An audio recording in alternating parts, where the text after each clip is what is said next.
ये मूरत ऐसे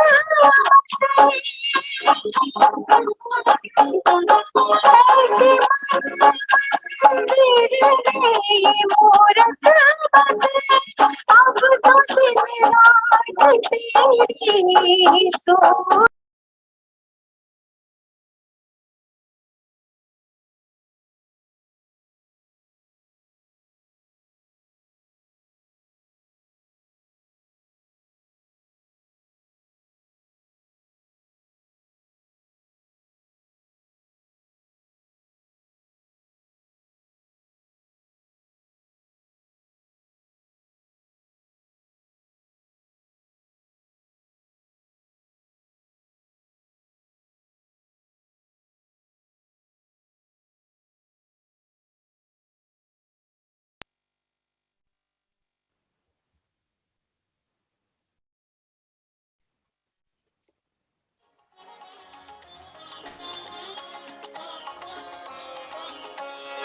प्यार भर ले दिल में तेरा इस कदर,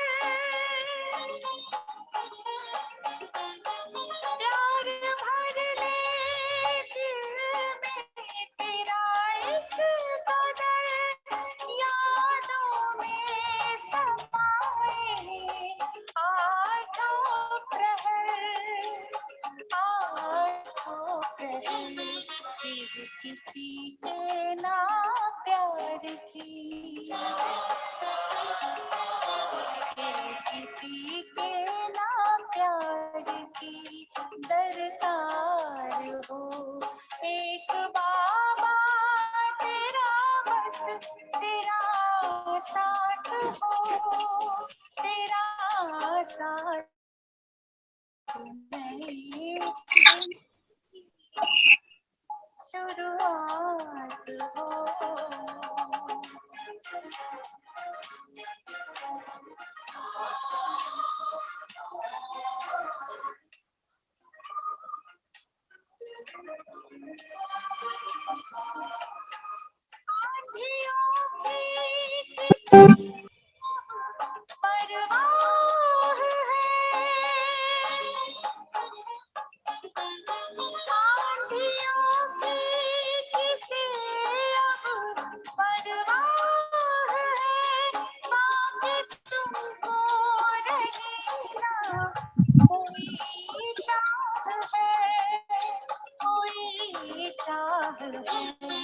शीश पर जब हमारे, शीश पर जब हमारे तेरा हाथ हो।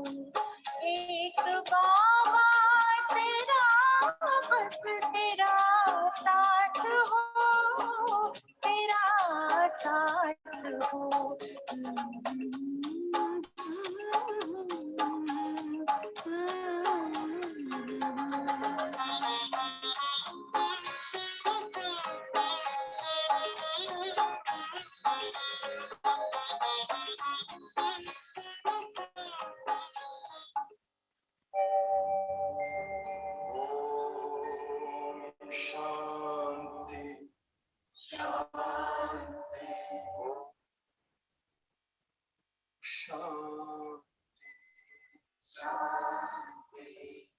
अंतर मन में ज्योति जगा लो, होगा दूर अंधेरा।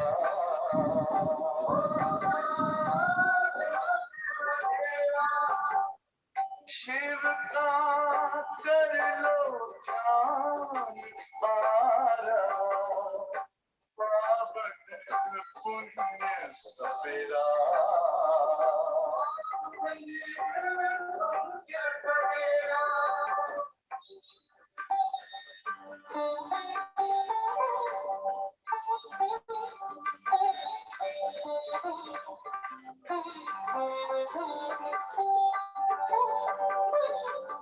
तुम हो कौन, कहाँ से आए, अपने आप को जानो।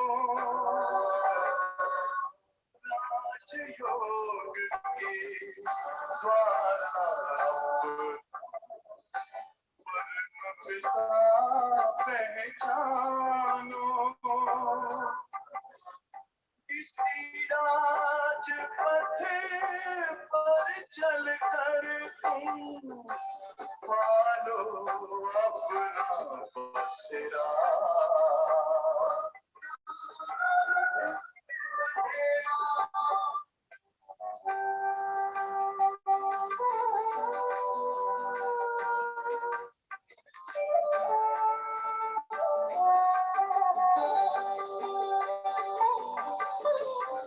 तुम हो आत्मा तन से प्यारे परमात्मा को प्यारे दिव्य गुणों को धारण करके योगी बनो दुलारे। ज्योति बिंदु ही तोड़ेगा ये माया मोह का घेरा।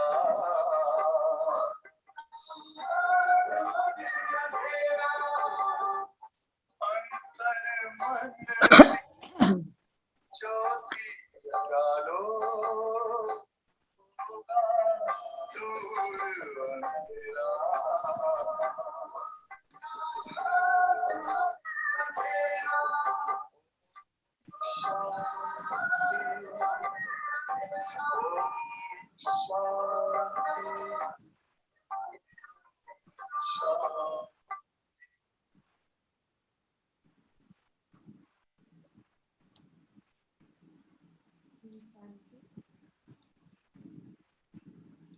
शांति। सब सुनता रे? ओम शांति। आवाज नहीं आ रही। आवाज नहीं आ रही?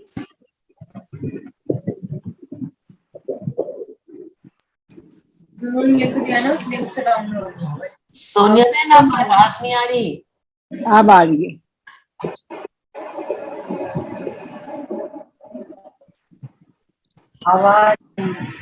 आवाज नहीं आ रही सोनिया बहन।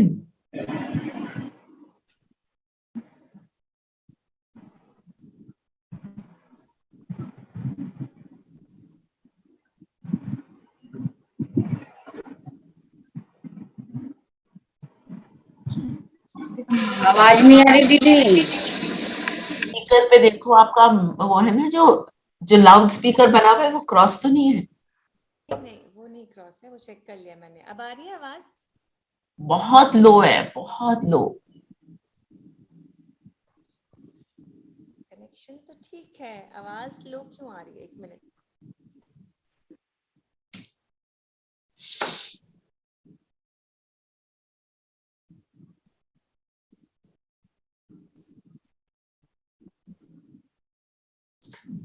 हाँ, 2 मिनट वेट कर लो एक्चुअली। हाँ हाँ जी। अभी आवाज आ रही है?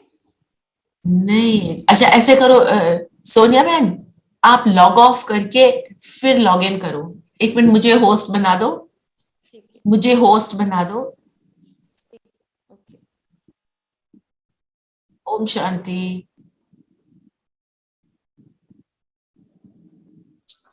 वीडियो बंद कर दे। अच्छा,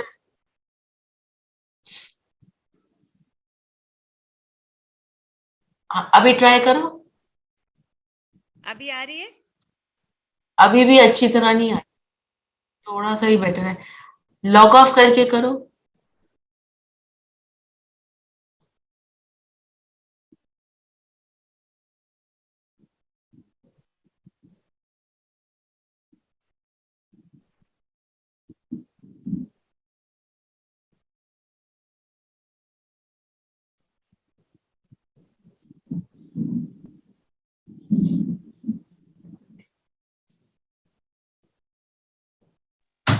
चलिए, जब तक जी, अब ठीक।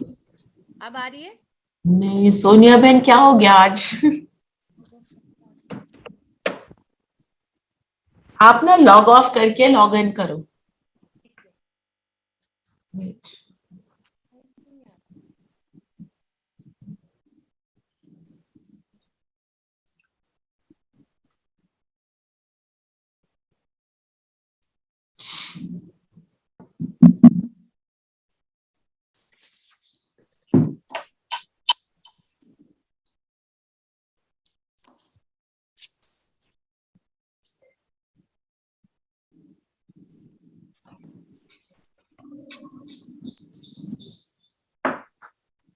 हाँ जी, अब क्लियर आ रही है?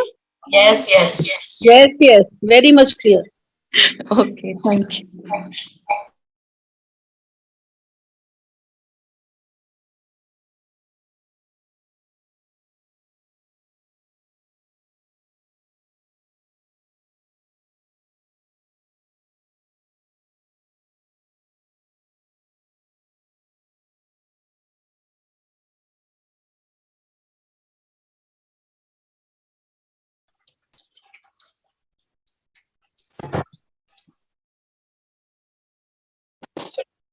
हाँ जी, अब ठीक है?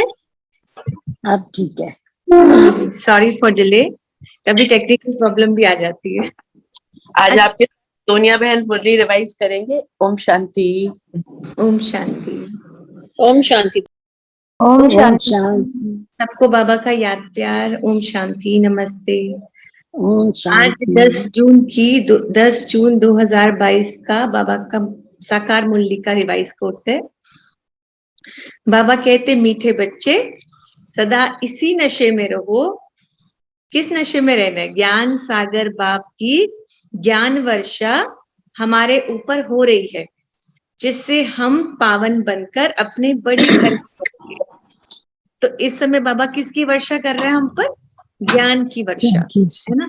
जब भी बारिश होती है गर्मी के मौसम में ना, तो कितना अच्छा लगता है ना, भिगो जाते हैं और फिर सारी गर्मी दूर हो जाती है। तो इस कलयुग में क्या है? तपिश, अंधकार, ना झुलस है। झुलसन है किसकी? विकारों की, एक दूसरे को परेशान करने की।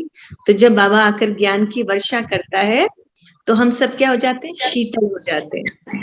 ये बाबा कहता है कि जब तुम पर ज्ञान की वर्षा होती है तो तुम पावन बनकर अपने बड़े घर में जाएंगे।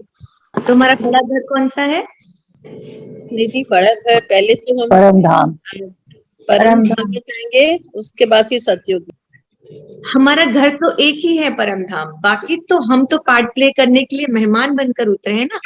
सतयुग है चाहे त्रेता हो, वो हमारे घर नहीं है। वो तो हम तो एक्टर एक्ट्रेस बनकर पार्ट प्ले करने के लिए मेहमान बनकर आए हैं इस संसार में।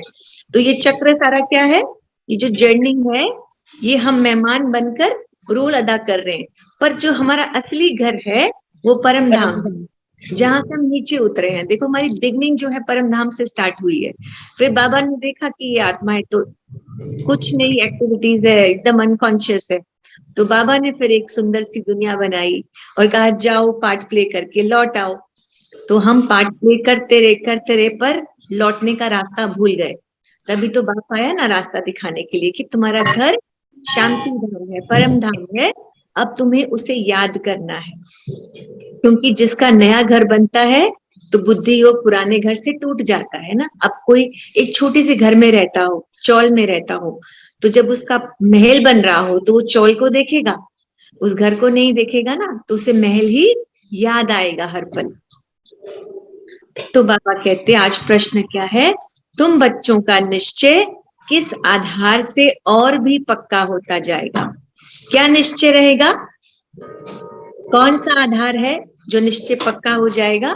तो बाबा कहते कि दुनिया में जितने हंगामे बढ़ेंगे तुम्हारे दैवी झाड़ की वृद्धि होगी। देखो ऐसे तो जब बाबा का ज्ञान नया नया तो क्या आत्माओं ने समझा नहीं।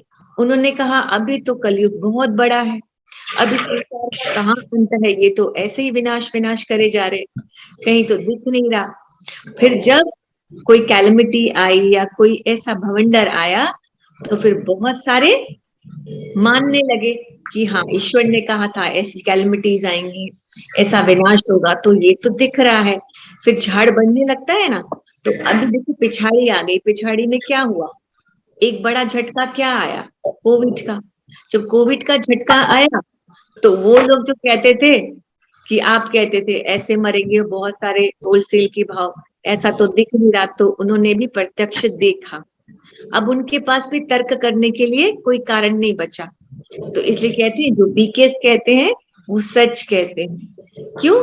क्योंकि सचमुच वो हो रहा है अभी। तो बाबा ने कहा फिर क्या होता है कि जब अब ऑनलाइन कितना सेवा बढ़ी, जब कोविड आया लोग घरों में कैद हो गए, तो उन्होंने क्या किया, घर में कैद हो गए तो जो नहीं रह सकते थे परेशान हो गए, डिप्रेशन में चले गए, ऑनलाइन कोर्सेज चले, तो क्या हो गया, झाड़ बढ़ने लगे, बाबा के बच्चे बढ़ने लगे, लाखों बच्चे ऑनलाइन कोर्स करके बाबा के बन गए।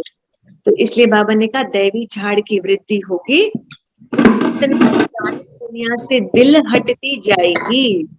यानी जब अब तो समय करीब आ गया, और जब अंत का समय आएगा, पुरुषार्थ का समय नहीं बचेगा, तो फिर लग गए पुरुषार्थ में, तो निश्चय पक्का हो गया ना, और तुम्हारा निश्चय पक्का होता जाएगा। विहंग मार्ग की कोई डिस्टर्बेंस हो रही है? प्लीज डिस्टर्बेंस हो रही है, शायद वॉक की या किसी चीज। तुम्हारा निश्चय पक्का होता जाएगा, विहंग मार्ग की सर्विस होती जाएगी। बाबा ने कहा धारणा पर अटेंशन देते जाएंगे तो बुद्धि का हौसला बढ़ता जाएगा, अपार खुशी में रहेंगे। यानी जैसे जैसे बाबा ने कहा पिछाड़ी में जाएंगे, वैसे वैसे माया कमजोर होती जाएगी तुमसे, तुम्हारी धारणाएं बढ़ेंगी, तो फिर माया भाग जाएगी, और फिर तो तुम्हारा हौसला बढ़ेगा कि हम सही राह पर हैं, और फिर तुम्हारी सेवाएं भी बढ़ेंगी। जब निश्चय होता है तो फिर औरों को भी आप समान। तो बाबा घड़ी घड़ी सन्मुख होने का नशा चढ़ाते हैं। आज बाबा क्या बोलते? ओम शांति। बाबा घड़ी घड़ी सन्मुख होने का नशा चढ़ाते हैं, माया से नशा उतार देती है, इसका पूरा उतार देती है और इसका कम। बच्चे आप सबको म्यूट कर दो, सबको म्यूट कर दो, there is some disturbance, you mute everybody. Okay.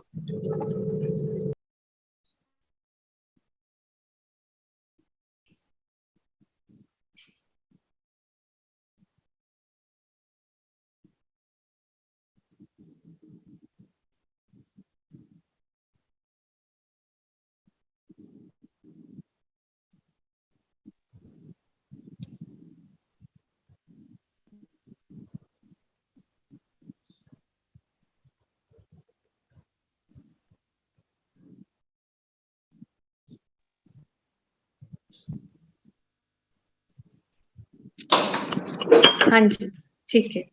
तो बाबा घड़ी घड़ी सन्मुख होने का नशा चढ़ाते हैं। सुनाई दे रहा है ना सबको? हाँ जी, हाँ। दे रहे हैं। तो आज बाबा कहते घड़ी घड़ी सन्मुख होने का नशा चढ़ाते हैं, माया फिर नशा उतार देती है। किसका पूरा उतार देती है, किसका कम? बच्चे जानते हैं हम सागर के पास रिफ्रेश होने मुरली की पॉइंट धारण कर डायरेक्शन लेने आते हैं। अब देखो कहते हैं ना, जब लाइफ में बहुत कंफ्यूजन होती है, हमें कहीं से रास्ता नहीं मिलता, तो बाबा क्या बोलते हैं कि मुरली पढ़ो, तुम्हें मुरली से सारे जवाब मिलेंगे। तो कई बार ऐसा हमारे साथ भी हुआ होगा कि बहुत कंफ्यूज होते हैं, कुछ समझ नहीं आता, तो जब मुरली को 2-3 बार ध्यान से पढ़ते हैं तो उसी में हमें हमारा हल मिल जाता है। तो इसलिए क्या हो जाते हैं, फिर रिफ्रेश हो जाते हैं। तो बाबा कहते पॉइंट धारण करने करके आते हो, डायरेक्शन लेने से क्या होता है कि हमें रास्ता मिल जाता है आगे का। जैसे बाप सिखाता वैसे हमारा पारलौकिक बाप सिखाता। इस ज्ञान सागर की वर्षा एक ही बार होती है। एक ही बार कब होती है? संगम युग पे। जब कलयुग का अंत होता है तो संगम पर एक ही बार बाबा कहते तुम पर मैं ज्ञान की वर्षा करता हूँ। ज्ञान सागर की वर्षा एक ही बार होती है 5000 साल में, संगम युग में। बाप आते ही हैं पतितों को पावन बनाने। पहले पहले हम साजन के साथ घर जाएंगे। तो शिव बाबा हमारा क्या हुआ? रूहानी साजन। तो जब साजन मानते हैं तो उस पर प्यार आता है, उसकी याद आती है ना, उसके साथ बातें करने का मन होता है, उस पर विश्वास हो जाता है कि ये मेरी रक्षा करेगा, मेरा ध्यान रखेगा। तो बाबा तो हमारा अनेक जन्मों का साजन है, उनके साथ घर जाएंगे। और जहां तुम रह रहे हो ये पियर घर है, यानी मायका है तुम्हारा। ये छोटा घर वह बड़े बाप का घर। तो कहते हैं ना, कोई लौकिक में कोई बहुत पैसों वाला होता है तो उस लड़की को कहते हैं तो तुम तो बड़े बाप की बेटी हो। तो अब बाप मिला जिसने सृष्टि को रचा, तो हम क्या हो गए, बड़े बाप के बच्चे। तो बड़े बाप के घर चलना है क्योंकि वो बड़ा घर है। तुम जानते हो वह तो सब आत्माओं का घर है। बाप कहते सब तो 84 जन्म भी नहीं लेंगे। ये पॉइंट क्लियर बाबा ने पहले भी की है कि सबका 84 जन्म नहीं होंगे। शुरू से लेकर पुनः जन्म में आते रहते हैं। पिछाड़ी में किसके 1-2 जन्म भी होते हैं। अब 1-2 जन्म मतलब कलयुग के लास्ट में आएंगे, बीच में तो आकर जा नहीं सकते। अब कुछ ऐसी भी आत्माएं हैं जो ये चाहती हैं कि वो मोक्ष में चली जाए। उन्होंने घोर तपस्या की है मोक्ष में जाने के लिए। अब बाबा मोक्ष तो स्थायी दे नहीं सकते। कहते चाहे 1 जन्म हो चाहे 2 जन्म हो, तो इस चक्र में तो आए बिना वापस घर नहीं जा सकते। सारा परम धाम खाली होगा तभी तो बाप सबको एक साथ लेके जाएगा ना। तो इसलिए 84 जन्म सबके नहीं होते। अंत में भी आत्माएं उतरती रहेंगी। अंत भी 1 जन्म भी किसी का होगा, पर उस जन्म में उसको सुख ज्यादा होगा, दुख बहुत कम होगा, क्योंकि उस जन्म में आत्माओं ने कोई पाप तो किया ही नहीं। तो ज्यादातर वो आत्माएं सुख पाकर बाप, तो पहले पहले जो आएंगे वे 84 जन्म लेंगे। जैसे सबसे पहले कौन आया, सबसे पहले किसका जन्म हुआ? लक्ष्मी नारायण। हाँ, सबसे जो पहला जन्म है, जो पहले जन्म के, जो इस चक्र के पहले जन्म में आए वो है लक्ष्मी नारायण। और फिर हम आत्माओं को जो, जिनको संपूर्ण निश्चय है और जो संपूर्ण धारणाओं पर चलते हैं, बाबा की मुरली सुनते हैं और धारण करते हैं, वो भी 84 जन्म लेने वाली आत्माएं हैं। ये उनको निश्चय होना चाहिए। मनुष्य भल इन्हों के मंदिर में जाते हैं परंतु पता कुछ भी नहीं। कभी पूछा पंडित जी से कि पंडित जी ये लक्ष्मी नारायण कैसे बने, अब ये कहाँ पर है? जब ये मान्य है कि जो जिंदगी है वो धरती पर है, आसमान में तो है नहीं, तो फिर ये वो वहां बैठकर क्या करेंगे लक्ष्मी नारायण? तो फिर लक्ष्मी नारायण कहाँ चले गए, इस समय कहाँ है? ये किसी ने पूछा नहीं और किसी ने बताया नहीं, क्योंकि ये ज्ञान किसी को था नहीं। मनुष्य जप तप तीर्थ आदि करते हैं, समझते हैं इससे भगवान को पाने का रास्ता मिलता है। कहते हैं ना कि जब वामप्रस्थ अवस्था होती है तो सब क्या करते थे कि अब अपना घर परिवार छोड़कर तपस्या के लिए चले जाते थे, तीर्थों पर चले जाते थे। ये पहले आज से 100-200 वर्ष पहले होता था। चाहे वो कितना भी पैसों वाला होता था तो वो क्या करते थे, अपना सब कुछ बच्चों को सौंप कर तीर्थों पर चले जाते थे या हरिद्वार में घर बनाकर वहां रहते थे। तो ऐसा पहले हुआ करता था, अब नहीं होता। अब तो अंत तक यही रहता है कि हमारा धन कोई ले ना ले, है ना। चाहे 80 साल के 70 साल के भी हो जाए तो बुद्धि योग धन से जुटा रहता है कि ये हमने कमाया, ये हमारा है। तो बाबा कहते जब तप आदि करते हैं पर समझते हैं भगवान को पाने का रास्ता मिलता है, परंतु इनसे कोई को भगवान नहीं मिल सकता। तुम्हारा ये अंतिम जन्म है, हिसाब किताब यहाँ से चुकतू होता है, कर्म का भोग भोग कर छूटना है। जिनको कहते हैं ना ये तो इतना चोरी करते हैं, इतना पाप करते हैं, ये तो बहुत खुश हैं, ये तो बहुत सुखी हैं, और जो अच्छे कर्म कर रहे हैं वही दुख भोग रहे हैं। तो बाबा ने कहा ऐसा इसलिए हो रहा है कि वो सुख इसलिए पा रहे हैं कि उससे पिछले जन्म में उनके पुण्य कर्म अधिक है, तो अभी वो पुण्यों का खा रहे हैं, और जो पाप किए हैं उसका भी वो जरूर भुगतान करेंगे। इसलिए बाबा कहते हैं अंत जन्म में सबके हिसाब किताब चुकतू होने हैं। बिना चुकतू किए कोई पवित्र बने जा नहीं सकता। पावन बनने के 2 रास्ते हैं, या तो सजाएं खाओ या तो बाप की अटूट याद में रहो। अटूट याद से भी कर्म भोग, क्या बाबा कहते शूली से कांटा हो जाएंगे। इतनी बड़ी शूली लगनी है आपको, इतना बड़ा जो है आपको शूली जानते हो ना, पहले ऐसे शूली पे चढ़ाते थे राजा महाराजों के जमाने पर, उसके ऊपर लटका देते थे मारने के लिए। तो इतनी बड़ी शूली छोटा सा कांटा बन जाती। अगर एक हाथ कटना हो तो छोटी सी उंगली ही कटेगी, तो इतना बड़ा आपका भुगतान बाबा की याद से कट जाएगा, हो जाएगा। तो बाबा कहते तुम्हारा हिसाब किताब यहाँ से चुकता होना है, कर्म का भोग भोग कर छूटना है और बाप की याद में रहना है। तो वास्तव में बच्चों को याद करना है एक बाप को, देहधारी को याद किया तो टाइम वेस्ट हो जाएगा। तो बाबा कहते अब अंतिम जन्म का अंतिम है, तो किसी देहधारी को याद नहीं करना। जितना देहधारी को याद करोगे टाइम वेस्ट होगा, यानी तुम्हारा एक पल जो मेरा बाबा कहा, तो सतयुग में क्या होगा, 1 वर्ष बढ़ गया। एक पल बाबा को याद किया, सतयुग का 1 वर्ष लंबा हो गया, 1 वर्ष सुखों में बीतेगा, नहीं तो वो 1 वर्ष आप मिस कर जाओगे। तो बाबा ने कहा टाइम वेस्ट नहीं करना, यहाँ तो तुमको निरंतर याद करने का अभ्यास करना है। तो बाबा ये भी समझा रहे हैं निरंतर तो कोई याद करता नहीं, इसलिए जब खाना बनाती है, बच्चों की पालना करती है, तो भी अपने प्रीतम को भूल जाती है। तो बाबा ने कहा इसलिए बहुत तुमको अभ्यास करना है। निरंतर याद टिकती नहीं ना किसी की, क्यों नहीं टिकती, क्यों नहीं रहती? हम निरंतर क्यों नहीं याद करते बाबा को? माया आ जाती है। माया क्यों आती है? क्योंकि 63 जन्म हम माया के साथ रहे हैं। जिसके साथ रहते हैं वो हमें छोड़ता है क्या? है ना, एक छोटा बच्चा जो 24 घंटे आपके साथ रहता है, 1-2 साल का बच्चा, तो आपकी आंखों से जब आप ओझल हो जाते हो ना, वो पागलों की तरह ढूंढेगा, मम्मा कहाँ गई, मम्मा ही चाहिए, कहते हैं ना, उसको माँ के सिवा कोई नहीं चाहिए, क्योंकि माँ हमेशा।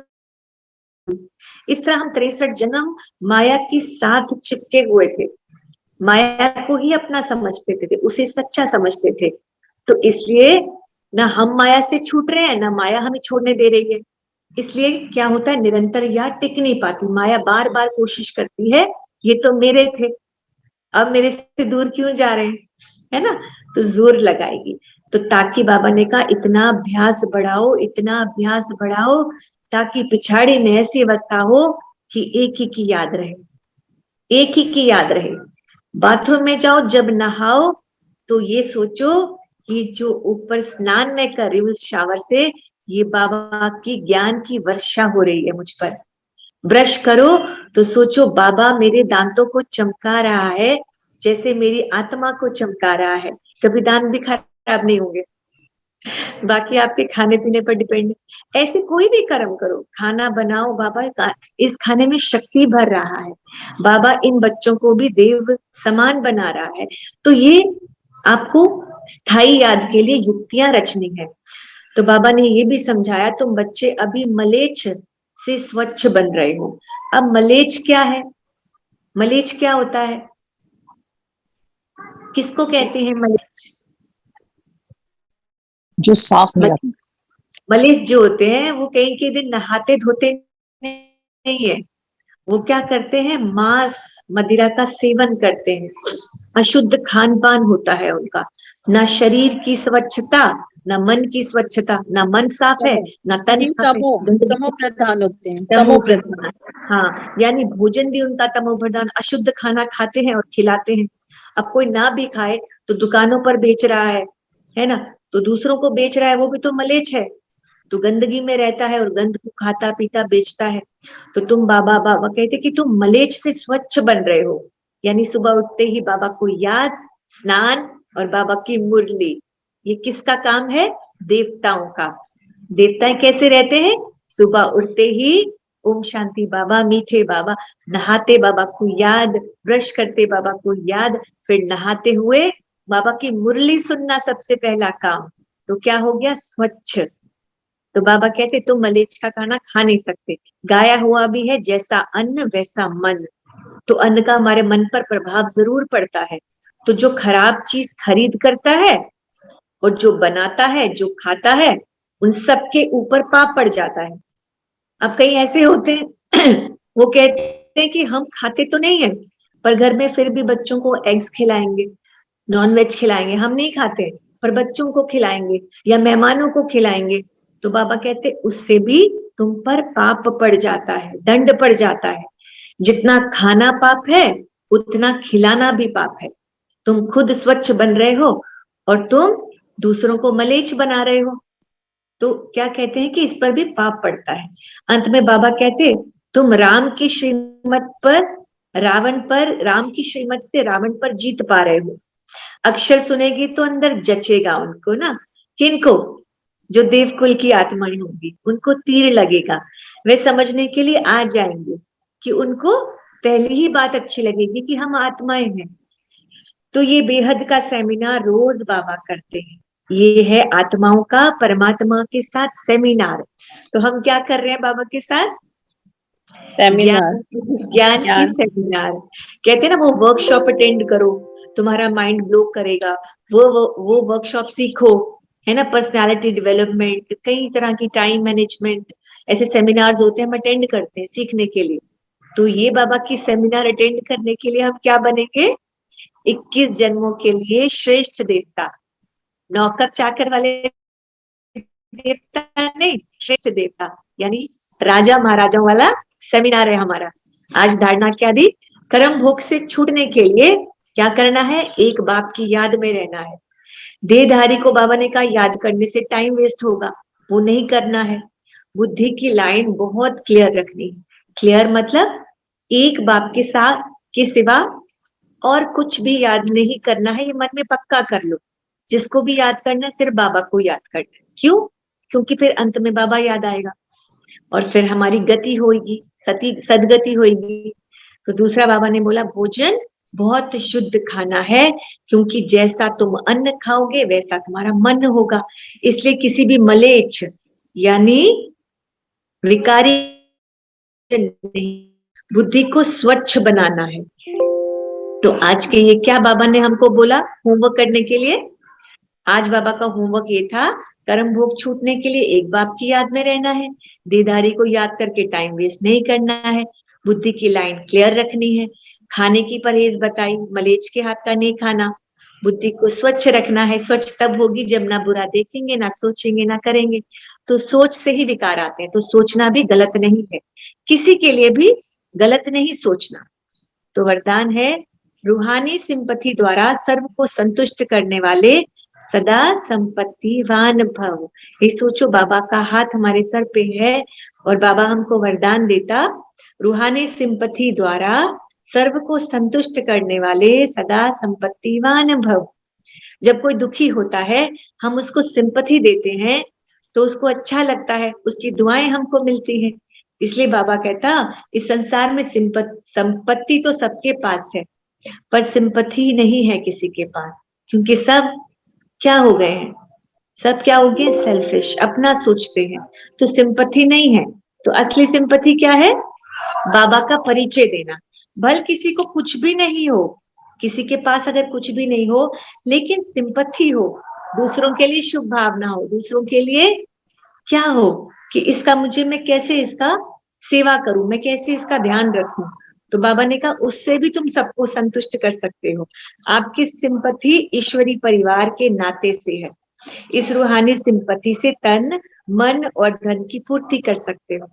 जब आप सबके साथ सिंपथी रखोगे तो आपके पास धन भी होगा, अच्छा तन भी होगा और मन भी होगा। सेवा करने से बाबा ने कहा काया निरोगी होगी। जब हम सेवा करते हैं, चाहे लौकिक में, चाहे अलौकिक, चाहे पारलौकिक, तीनों सेवाओं का एवजा मिलता है, यानी तन निरोगी, मन निरोगी और धन भी आता है। जो सेवा करता है धन कभी रुकता नहीं उसके पास। आप जिसकी सेवा करोगे किसी ना किसी प्रकार से आपको धन आ जाएगा, उससे नहीं आएगा किसी और से आ जाएगा, आ जाएगा। तो स्लोगन है, हर कार्य में साहस को साथी बना लो तो सफलता अवश्य मिलेगी।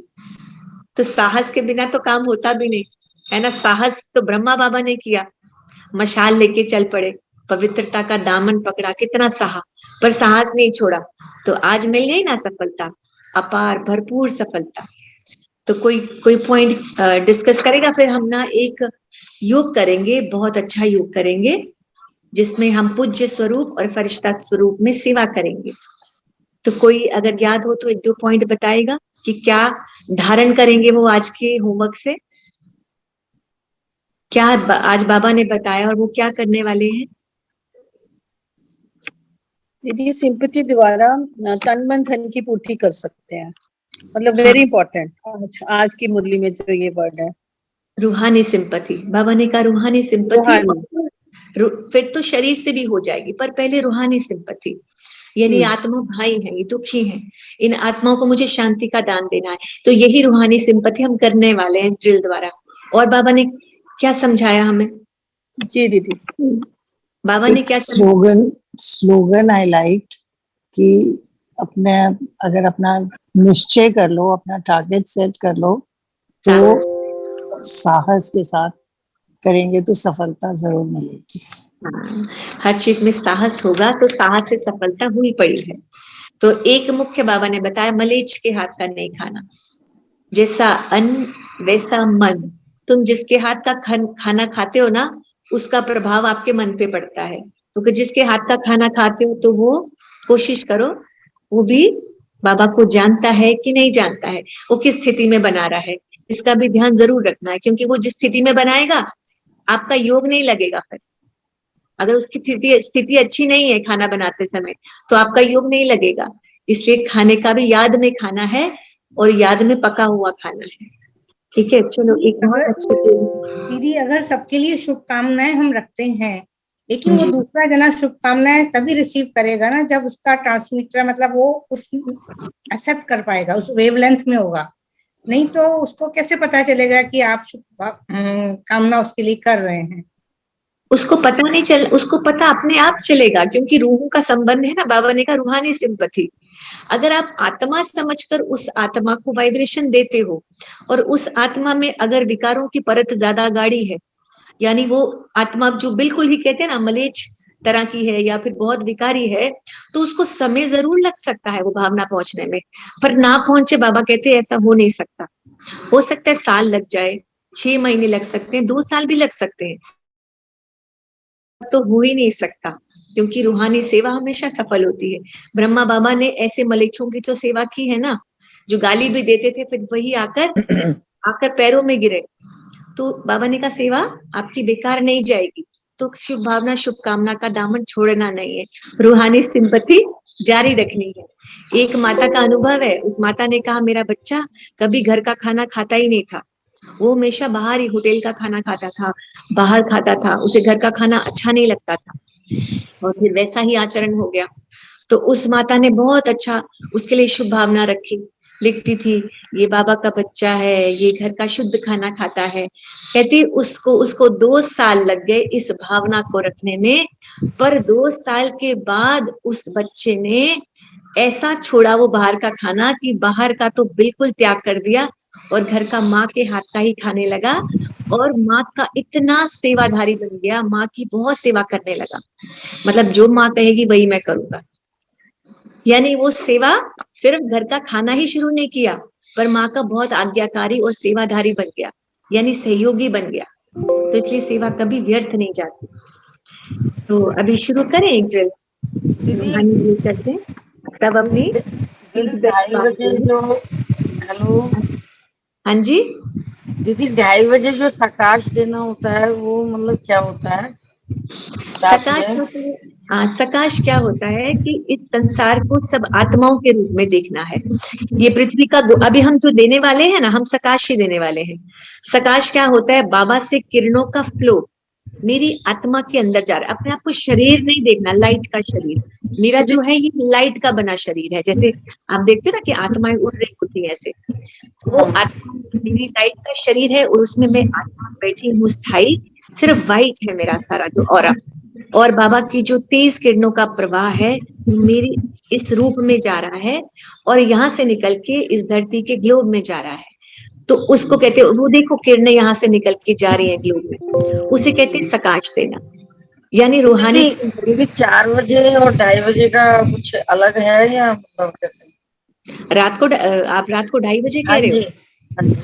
देखो वैसे तो अमृत वेला बाबा मैंने दीदी का पढ़ा था, किसी अनीता दीदी है, मैंने पढ़ा था जी, वो बोल रही थी कि 4 बजे तो करना है, 2:30 बजे कर सकते हो तो मोस्ट वेलकम। हाँ कर सकते, क्योंकि हमारे जो सेंटर में हम जाते हैं वो दीदी 2 बजे उठते हैं, 2 से लेकर वो 6 बजे तक वो योग और मॉर्निंग यही करते हैं। 2 बजे के बाद वो सोते नहीं है, मतलब 2:45 उठ जाते हैं, 2 बजे बैठ जाते हैं।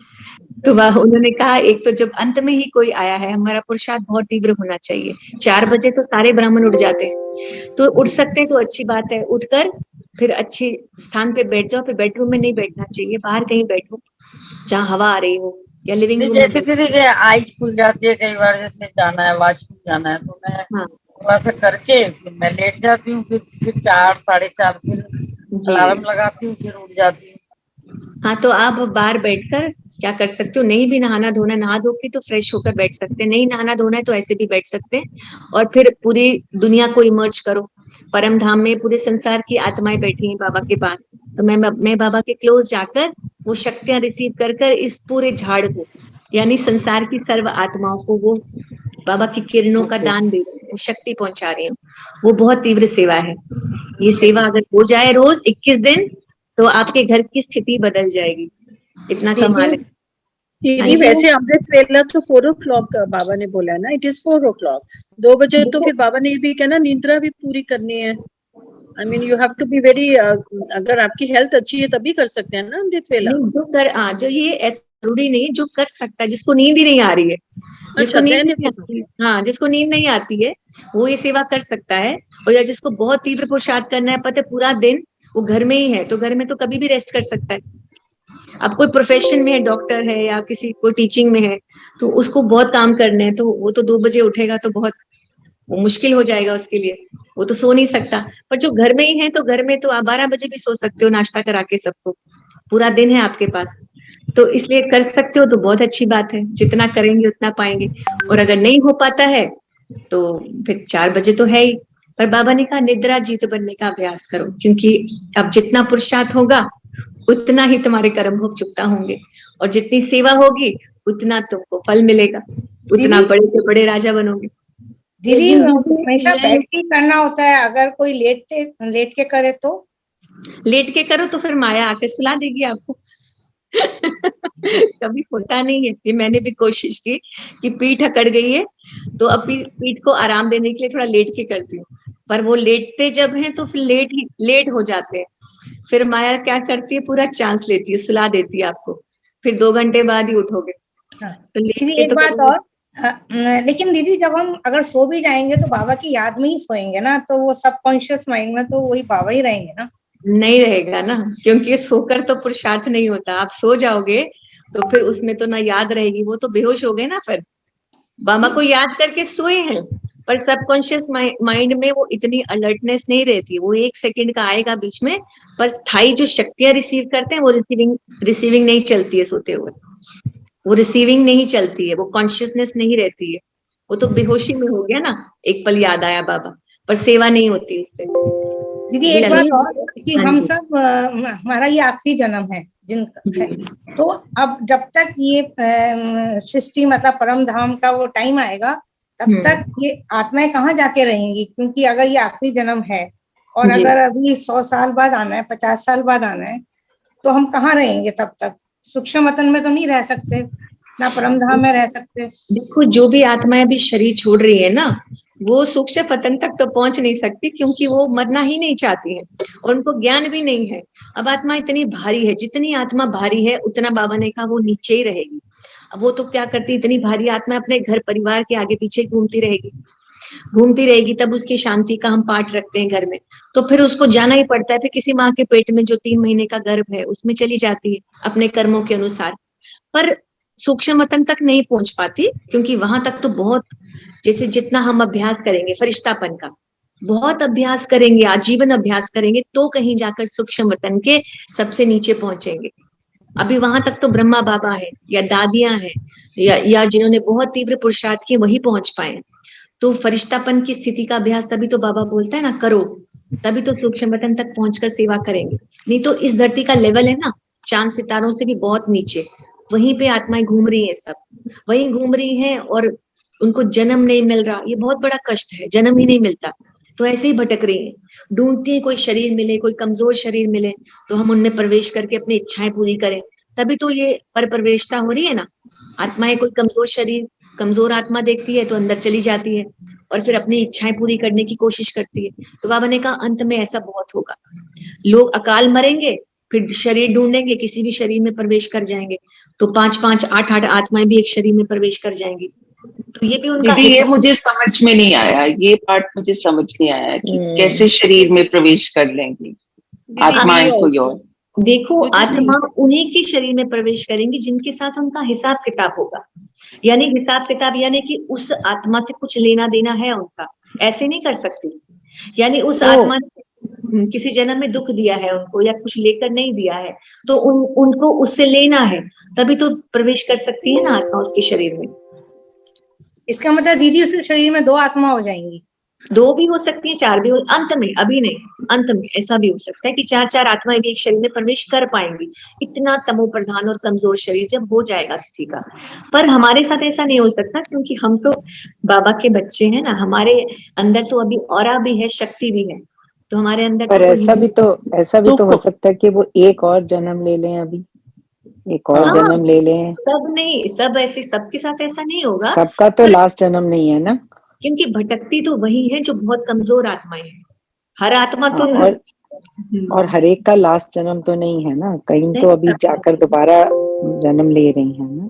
नहीं, इस समय तो बाबा ने कहा सबका है, तो हम बच्चों का आखिरी जन्म है, पर बीच में जो शरीर छोड़ रहे हैं, बाबा के बच्चे भी छोड़ रहे हैं, तो वो तो जन्म लेंगे, या अगर तीव्र पुरुषार्थ है तो फरिश्ता बनकर सेवा करेंगे। ऐसे कई बाबा के बच्चों ने जन्म लिया हुआ है, और जन्म लेते 8-8 साल की उम्र में ब्रह्मा कुमार कुमारी थी, तो छोटे छोटे बच्चे ज्ञान दे रहे हैं, छोटी छोटी उम्र में 8-8 साल की उम्र में ज्ञान दे रहे हैं, सफेद कपड़े पहने हैं, तो वो क्या है, वो तो अंतिम जन्म तो बाबा कह रहे हैं हमको उत्साह देने के लिए, पर बीच में अगर हम शरीर छोड़ रहे हैं तो सेवा करने के लिए छोड़ रहे हैं, या बहुत तीव्र पुरुषार्थ है तो फरिश्ता बनकर सेवा कर रहे हैं। दीदी शरीर क्या है दीदी? एक क्वेश्चन पूछना है दीदी आपसे जी। ये रूम में बैठ करके करते हैं हम अमृत वेला, तो ये ठीक नहीं है, बाहर बैठ के ही करना है? हाँ, रूम में बैठकर इसलिए नहीं कर सकते क्योंकि रात भर के आपके रूम में आप अकेले तो नहीं हो, कोई और भी होगा, नहीं है ना? अकेली होती हूँ मैं, तो अकेले होती हूँ, तो आप जिस बिस्तर पे सोए हो उस बिस्तर में तो नींद के वाइब्रेशन होते हैं ना रात भर के, या दिन में आप जब भी सोने जाते हो तो आप बिस्तर पे ही जाते हो, तो उस बेड पे नींद के वाइब्रेशन है, तो फिर जब आप बैठते हो तो वो वाइब्रेशन आपको खींचेगा, और उस वैसे भी बेड को देख के तो हमें वैसे ही नींद आ जाती है ना, क्योंकि हम फिर वो बैक चाहते हैं, हमें टास्क ना मिले, और फिर हमारा सर भी लग जाता है, जब सर लग जाता है तो सो ही जाते हैं, तो फिर अलर्टनेस नहीं हो पाती, वो एक स्थिरता नहीं आती। इसलिए बाबा कहता कि बाहर आओ, खुले में आओ, सुबह जो होता है वो कोशिश करो बालकनी में बैठो या छत पे चले जाओ, तो क्या होता है कि चलते फिरते योग करो, इससे अलर्टनेस बनी रहती है, पर बैठे रूम में बैठे तो नींद आएगी और बीच में सुस्ती भी रहेगी। हाँ, नहीं वो 4-5 बजे तक तो मैं बिल्कुल फ्रेश होके करती हूँ, कोई नींद नहीं आती। कभी कभी ऐसा होता है कि हाँ नींद का झटका आता है, लेकिन उसी समय एकदम से होता है कि नहीं वो बाबा का याद में वो जब झटका आ गया तो टूट गया ना योग एक पल के लिए, वो अलर्टनेस का योग तो नहीं हुआ ना, वो झटके बहुत आएंगे फिर, तो कोशिश करो बाहर कोई बाबा का स्थान हो, या सोफे पे बैठ जाओ बाहर, या बालकनी में बैठ जाओ, जहाँ ठीक लगे, पर कमरे में मत बैठो। ठीक दीदी जैसे दीदी माय क्वेश्चन इज दिस कि जैसे सूक्ष्म वतन में अभी वो सिर्फ संगम युग पर ही है, बाद में नहीं होता, इसी जन्म पर है, तो जो हमारी दादियां हैं, जो बड़ी बड़ी दादियां चली गई हैं, जिन्होंने शरीर छोड़ दिया है, तो वो तो सब सूक्ष्म वतन में ही होंगी ना, उन्होंने तो नहीं बर्थ लिया होगा? नहीं, हाँ, अगर आप दादी गुलजार की बात कर रहे हैं, दादी हृदय मोनी की बात, उन्होंने तो जीत नहीं किया वो तो, पर दादी प्रकाश मणि ने जो सबसे पहले वरिष्ठ जो 3 दादियां मुख्य है ना, दादी गुलजार, दादी जानकी, दादी प्रकाश मणि, हाँ, वो पहले चीफ तो वही थी दादी प्रकाश मणि, पर उन्होंने बहुत पहले शरीर छोड़ा, तो बाबा ने कहा उन्होंने जन्म लिया है किसके लिए, क्योंकि सेवाएं बहुत बाकी थी अभी, तो अब बाबा ने तो हर ड्रामा बनाया हुआ है एक्यूरेट, तो जिसकी जहां जरूरत है वहां बाबा रखता है, तो दादी जानकी और गुलजार दादी तो ब्रह्मा बाबा के साथ है, पर प्रकाश मणि दादी अभी किसी जन्म में और सेवा कर रही है, और बहुत सेवा कर रही है मंडन से। तो इसका मतलब ये जरूरी तो नहीं ना दीदी कि कोई कमजोर शरीर में ही आत्माएं प्रवेश करेंगी, जिसके ये हम कैसे नहीं हिसाब जिनके साथ हिसाब किताब है। देखो बाबा ने कहा अंत में हिसाब किताब चुकतू होने हैं। अब किसी का हिसाब किताब किसी के साथ बाकी है, उसको उसका कुछ देना है या लेना है, तो वो तो अब करेगी ना, मर चुकी है, पर उसके अंदर वो आश तो नहीं मरी ना कि मेरा तो इससे लेना देना है। वो तो अंदर उसी भटकन के साथ मरी है, आत्मा भटक रही है, इसके साथ मुझे लेना है, इसको मुझे लेना था, इसने मुझे दिया नहीं, तो कैसे लेगी? अपना हिसाब तो पूरा करेगी ना, तभी तो वो प्रवेश कर जाती है वहां पर उससे लेने के लिए। ये हिसाब पर किताब दीदी जो बाबा, पर दीदी मेरा सॉरी टू से, पर जिनको जो बाबा की श्रीमत पर हैं, जो बाबा के ज्ञान पे हैं, जैसे हम सारे बाबा की मुरली सुनते हैं, बाबा की श्रीमत पे चलते हैं, तो उनपे तो वो कभी वार कर ही नहीं सकती हैं ऐसी आत्माएं। अगर हम सपोज अभी हम हैं, अभी वी आर अलाइव, और किसी के साथ हमारा चुक्ति है, तो उनपे तो वार नहीं कर सकते, उनके अंदर नहीं आ सकते। I am sure about it, क्योंकि वो स्ट्रॉन्ग है। हमारा हिसाब किताब योग बल से चुकता हो रहा है ना, तभी तो बाबा कहते हैं सकाश दो।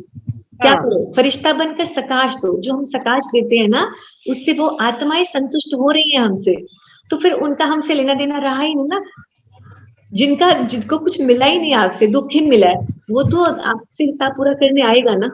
और जिनको हम सकाश से सेवा कर रहे हैं, तो उनको बाबा की वाइब्स हमसे आएंगी, तो वो देखेंगे और सोचेंगे कि इन्होंने हमें रूहानी सेवा दी है, इनसे हमें सुख मिला है, तो वो नहीं आ सकती हमारे अंदर। इसलिए तो बाबा इस रूहानी सिंपैथी पर जोर दे रहे हैं। सकाश वेरी, हाँ, सकाश देने की, सकाश is very important for everybody.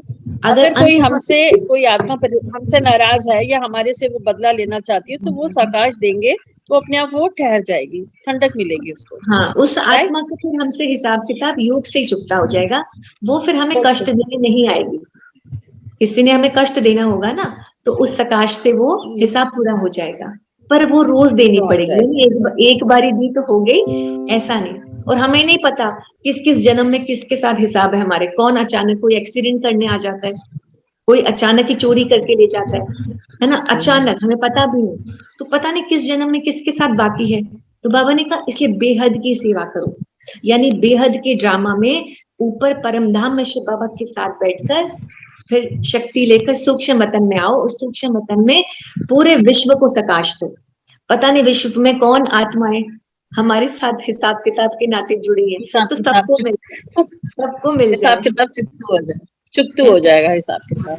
तो वही हम अभी करेंगे 5 मिनट। दीदी कहते हैं ना कि जहाँ एक्सीडेंट होता है, वो जगह बुला लेती है, वो जगह बुला लेती है। हाँ, हमारे कर्म होते हैं, हम मना करते हैं कि नहीं आज मत जाओ, आज मत जाओ, लेकिन जब इंसान घर से निकल जाता है तो हम बोलते हैं ना कि हमने मना किया था, और फिर भी वो चले गए। वो जगह, वो आत्मा जो है हमारे जो पिछले जन्म के किए हुए कर्म होते हैं, वो हमें बुला लेते हैं। हमारे वही एक एग्जाम्पल है, हमारे पड़ोस में एक डॉक्टर था, अचानक छुट्टी थी, तो उसके फ्रेंड्स ने कहा चलो हम झज्जर कोटली, वहां पानी का दरिया बहुत बड़ा, तो उसने कहा वहां चलते हैं पिकनिक मनाने के लिए। उसने कहा आज सोने का मन है, उसने कहा चलना यार, सोते तो रोज, यार छुट्टी है तो पिकनिक मनाते हैं। वो चला गया, वहां बारिश हो रही थी, तो उन्होंने पानी में, वहां पे सब नहाते हैं पानी में, दरिया बहुत बड़ा है, तो थोड़ा तैरते तैरते आगे चले गए, और वो इतनी तेज बारिश शुरू हो गई, पानी का फ्लो बढ़ा, और वो डूब के पता नहीं कहाँ पहुंच गए। फिर तो तीनों की क्या मिली, डेड बॉडीज मिली। यानी अच्छे भले वो सोए थे घर में, पर ले गई ना, ड्रामा क्या था, ड्रामा था खत्म, तो वो ले गया बुलाकर। ऐसे ही संसार में कुछ भी कह नहीं सकते। कल तो मेरे साथ भी बहुत बड़ा अनुभव हुआ, यानी बहुत बड़ा हादसा जिससे कुछ भी हो सकता था। किचन में मैंने लोहे की स्किलेट पे मैं बनाती हूँ खाना, आयरन की जो कढ़ाई है, वो मैंने तेल गरम करने को छोड़ा, ढक दिया पूरा, और अंदर आ गई, इसी में बैठ गई, और फिर भूल गई। बाबा की याद में होती तो टचिंग होती, बाबा की याद में नहीं थी, तो ऐसे ही बैठ गई, और फिर बच्चों के साथ बात करने लगी।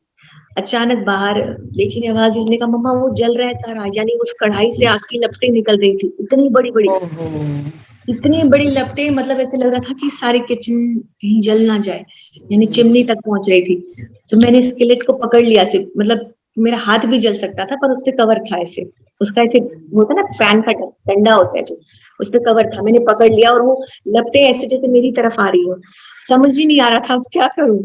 नल के पास लगी, पानी फेंका, और लपटे ऊपर लकड़ी के सारे कबर्ड्स है ना। Best is to cover it. वो सारे वो नहीं कवर ही था, कवर में से ही आग निकल रही थी वो आपका तेल बहुत गर्म हो गया ना, फिर उसके ऊपर एक और कवर डाल दो ताकि ऑक्सीजन मिले ही ना उसमें। वो कपड़ा दीदी ऐसे में गीला कपड़ा डाल देंगे तो वो बंद हो जाएगी एकदम। हाँ, ये तो हमने सीखा था सिक्योरिटी में कि बड़ा मोटा कपड़ा उस पर डाल दो, पर वो ऑन द स्पॉट ना कुछ ऐसा समझ ना आए क्या करें, तो वो एकदम जमीन पे रखा और फिर वो बेटे ने फटाफट पतीला भर के पानी फेंका और वो बंद हो गया। यानी ऐसा लग रहा था कि कुछ देर और चलेगा तो सब कुछ, पर देखो अच्छा ये हुआ कि इतना सा भी नुकसान नहीं हुआ, ना कुछ जला, और नीचे जो मार्बल पे दाग पड़े थे वो भी साफ हो गए। वो बाई चांस एक बोतल रखी हुई थी स्पिरिट की, सारा साफ हो गया, हाथ भी नहीं जला, खरोच भी नहीं आई।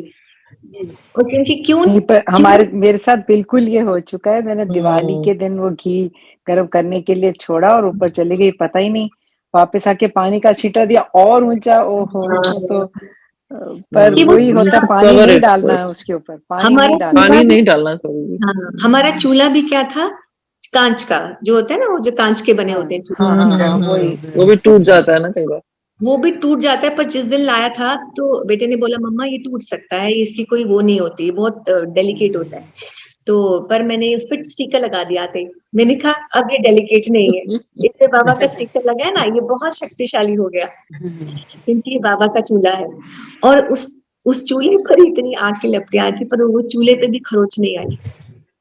उस किचन में बाबा का स्टिकर लगा था, उस किचन में कुछ नहीं हुआ। सोचो एक स्टिकर। मैं सभी सिस्टर से ये पूछती हूँ, हम हमेशा कहते हैं ना कि कर्म चुकतू हो गए, चुकतू तो नहीं होते, वो अगले वो ड्रामा में फिर रिपीट तो होगा ही। नहीं, इस जन्म में जो हमारे कड़े हिसाब किताब किसी के साथ हैं, पर बाबा ने कहा सकाश देने से, योग बल से वो बहुत छोटे होकर आएंगे, बहुत छोटे। अब देखो बिल्कुल ही आपका एक हाथ ही कट जाना है और उंगली में जरा सी खरोच आई तो वो क्या है हिसाब, वो तो कुछ नहीं रहा। ऐसे तो मेरा भी एक हिसाब आया कि मैं डांस की प्रैक्टिस कर रही थी, मुझे परफॉर्मेंस देना था ज्ञान सरोवर में, और मैं गिरी चेयर से और मेरा रीढ़ की हड्डी में फ्रैक्चर आ गया। पर डॉक्टर ने कहा खुशखबरी ये है कि आपको बहुत माइनर फ्रैक्चर आया है, बहुत छोटा हल्का सा, टूट भी सकती थी हड्डी, पैरालाइज भी हो सकता था शरीर, पर हल्का सा फ्रैक्चर है। किसके कारण? वो सेवा के कारण। तो ये तो बहुत अच्छी बात है कि हमारा हिसाब किताब बहुत छोटा हो गया, वो पता भी नहीं चलता। चलो अब एक छोटा सा सेवा करते हैं सकाश देने की। अब मन बुद्धि को चारों तरफ से समेटकर हर तरफ से उपराम में आत्मा परमात्मा की अति प्यारी अति लाडली ऊपर एक पहाड़ी पर बैठी हूँ, सफेद वस्त्रों में। वो पहाड़ी मेरे बाबा की पहाड़ी है। मैं उस पहाड़ी पर बैठी हूँ और मेरे केश उड़ रहे हैं हवा के झोंकों से। मैं गहन तपस्या में बैठी हूँ और बाबा को पुकार रही हूँ। मेरी आवाज सुनकर बाप दादा सन्मुख आकर खड़े हो गए। ऊपर बाबा का असीम किरणों का प्रकाश, जैसे करोड़ों सूर्य चमक रहे हों एक साथ, पर शीतल किरणों के साथ। ये ब्रह्मा बाबा इतने प्रिय फरिश्ता स्वरूप में खड़े हैं साथ में, पलक मुझे निहार रहे हैं। बाबा मुझे पूछते कि मीठी बच्ची ये तुम क्या कर रही हो?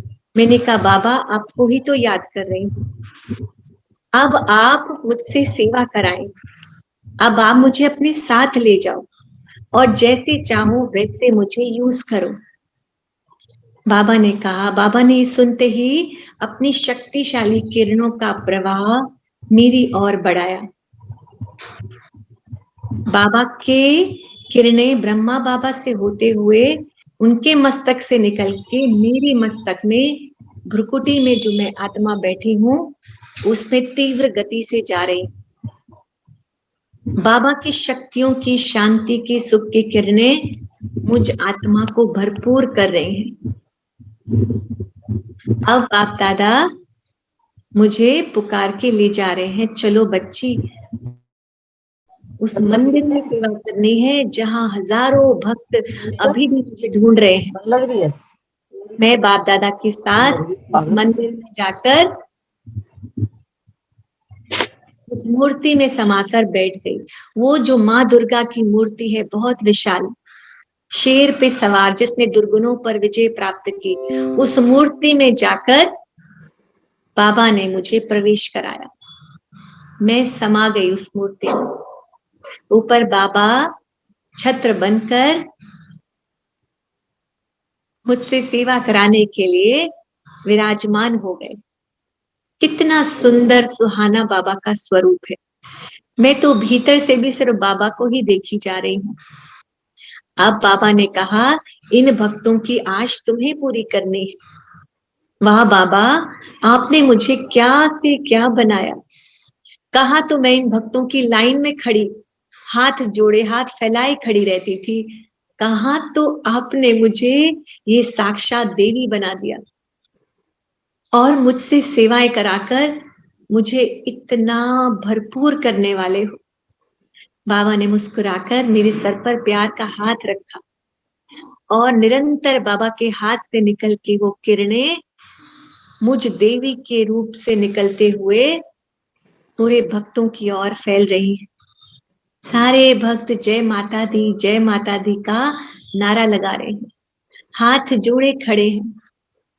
किसी को धन चाहिए तो उसको धन का आशीर्वाद दिया, किसी को अच्छा तन चाहिए, स्वस्थ तन चाहिए तो उसको स्वस्थता का वरदान दिया, किसी को मन चाहिए अच्छा तो अच्छे मन का वरदान दिया, किसी को दुखों से मुक्ति चाहिए तो उसको दुखों से मुक्ति का वरदान दे रही हूँ।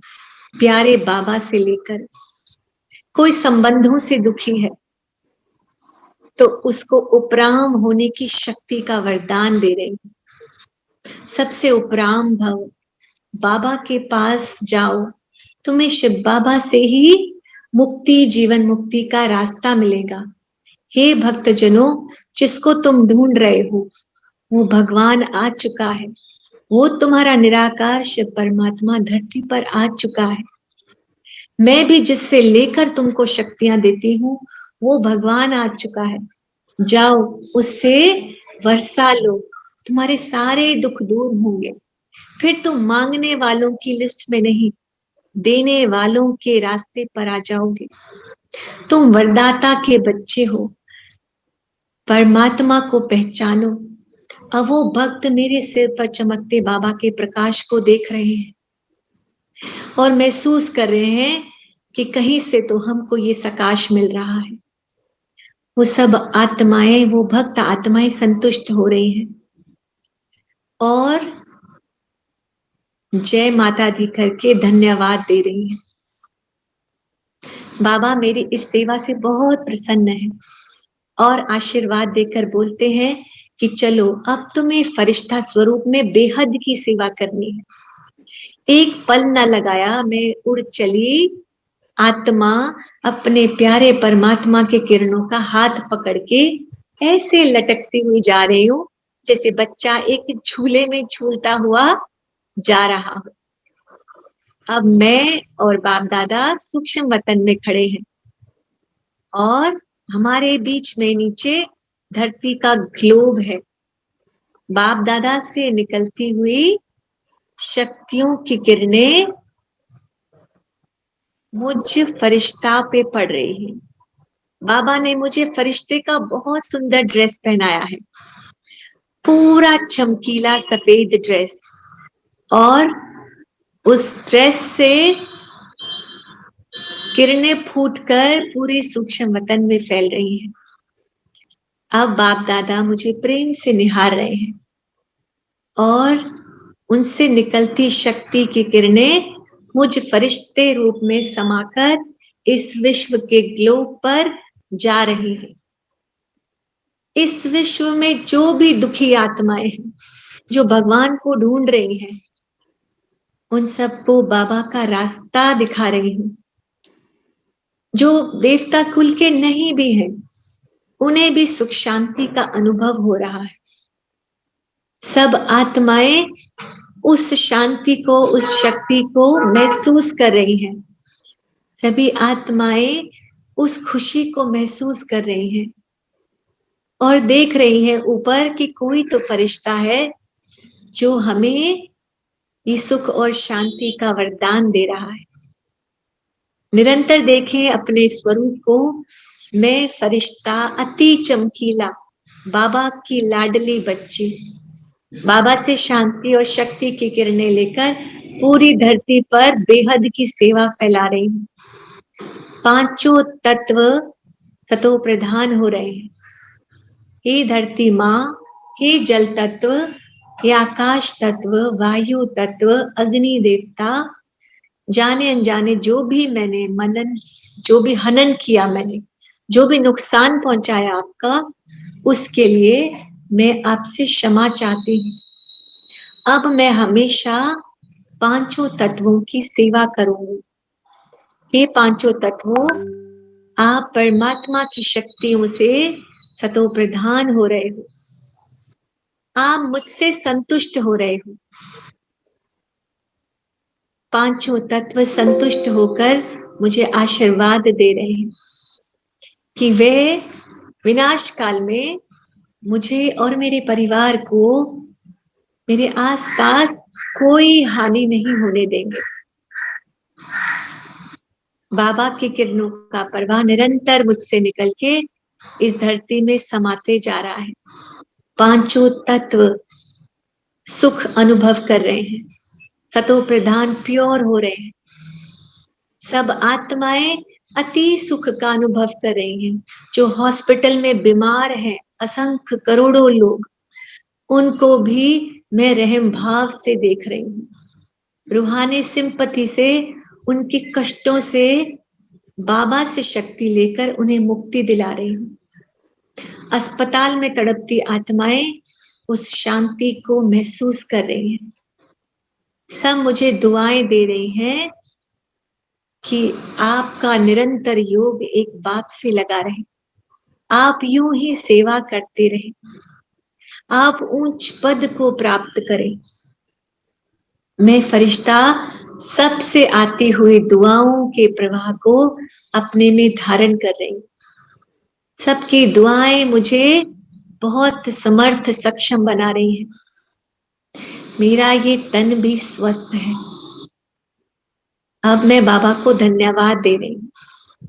बाबा ने मेरा फरिश्ता ड्रेस का चोला उतार के मुझ आत्मा का हाथ पकड़ा और नीचे उतर आए जहां मेरा स्थूल तन है। उसमें बाबा ने कहा, अब तुम स्थूल तन में प्रवेश करके अपनी जिम्मेदारियों को पूरा करो, रूहानी सेवा करते हुए। अब मैं आत्मा इतनी शक्तिशाली हूं कि मेरा पूरा ये घर जो बाबा का दिया है, ये स्वर्ग बन गया।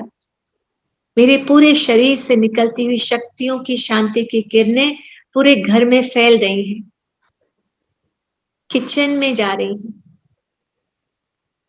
लिविंग रूम में जा रही हैं, चारों तरफ जा रही हैं, बेडरूम में जा रही हैं, बालकनी से बाहर जितने घर हैं सब तक पहुंच रही हैं।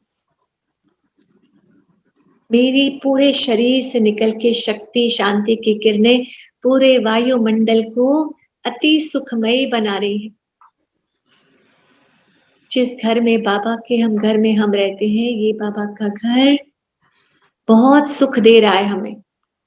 ना यहाँ जल की कमी है, ना बिजली की कमी है, ना ही और किसी वस्तु की कमी है। सुख संपत्ति भरपूर है हमारे जीवन में।